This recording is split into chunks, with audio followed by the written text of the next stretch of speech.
This is all that remains of a Japanese transport ship that was sunk by Allied bombers in World War II at a place called Kiska Island.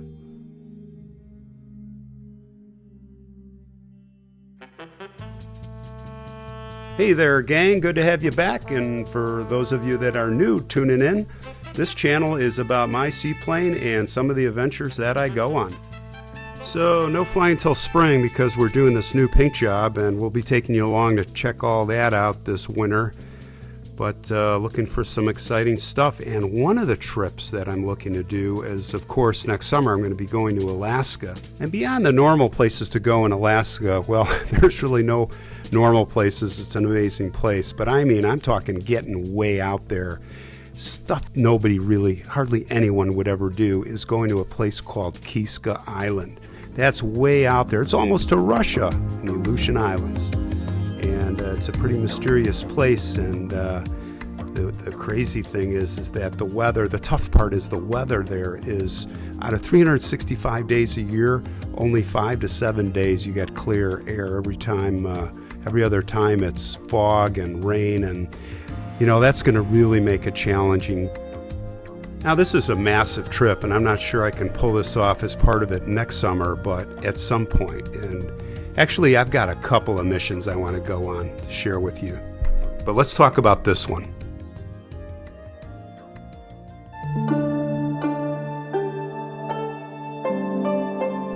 What makes Kiska and its sister island, Attu, especially intriguing for me is that it was attacked and occupied by the Japanese as part of World War II.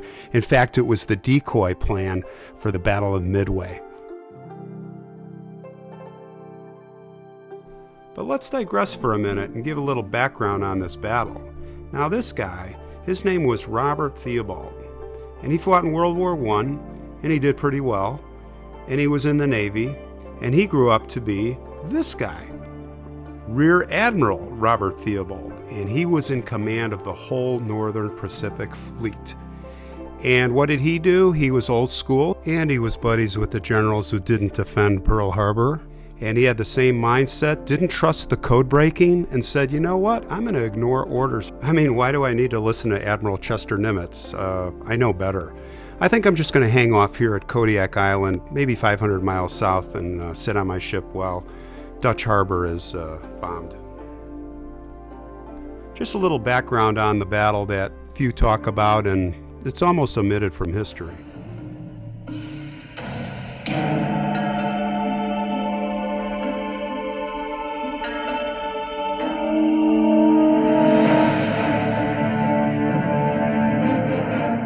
So that pretty much opens the gate for the Japanese to invade and occupy these two islands, which they did, and they put a lot of troops out there. And of course they took all the Americans prisoner. There were only 10 or 12 on Kiska. They were weather men, but they were sent to prisoner of war camps, and pretty bad deal for them.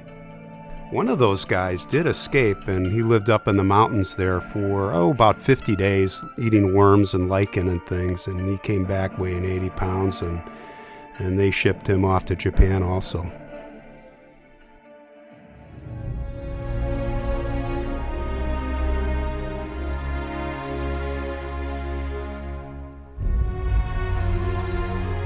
Well, it was just under a year later that the US and Canadian forces moved back in, hiked up through the snow-covered mountains. They established positions up in the cliffs and started pounding away at the Japanese. And through great sacrifice and many killed on both sides and wounded, they were able to take Attu back. Near when that happened, the Japanese decided to evacuate everybody off Kiska Island, so when the Americans came, there was nobody there, and unfortunately, a lot of friendly fire and booby traps killed some 300 men.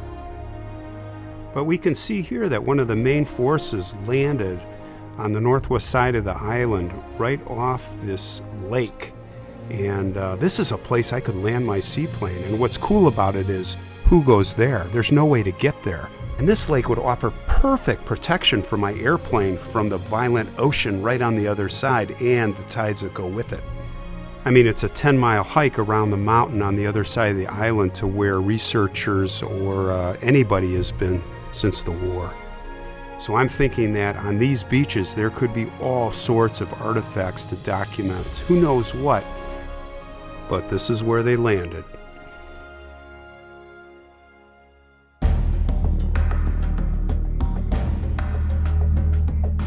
On my next video, the other mission. And this is the frozen face of a dead man known as the Mad Trapper of the Rat River. Story goes that he snuck up from the United States. He was a criminal. He lived in seclusion on the Rat River in a cabin. And when he started causing problems again and the Mounties came, there was a shootout. Days later, they came back with a much bigger force and they blew up his cabin. But he got away. And in the ensuing chase, some of these Mounties were killed. It took a famous World War I pilot named Wap May to fly over in coordination with the Mounties and follow his footsteps in the snow to finally figure out where he was. And this was after he crossed the Richardson Mountains. After all the passes were blocked and bone-chilling temperatures, he went right over the top, something they said no man could do. Well, they finally cornered and killed him. And I have a clue on a relic that's out there that I want to go track.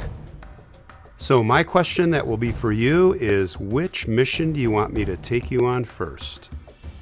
So stay tuned for the next video on the Mad Trapper.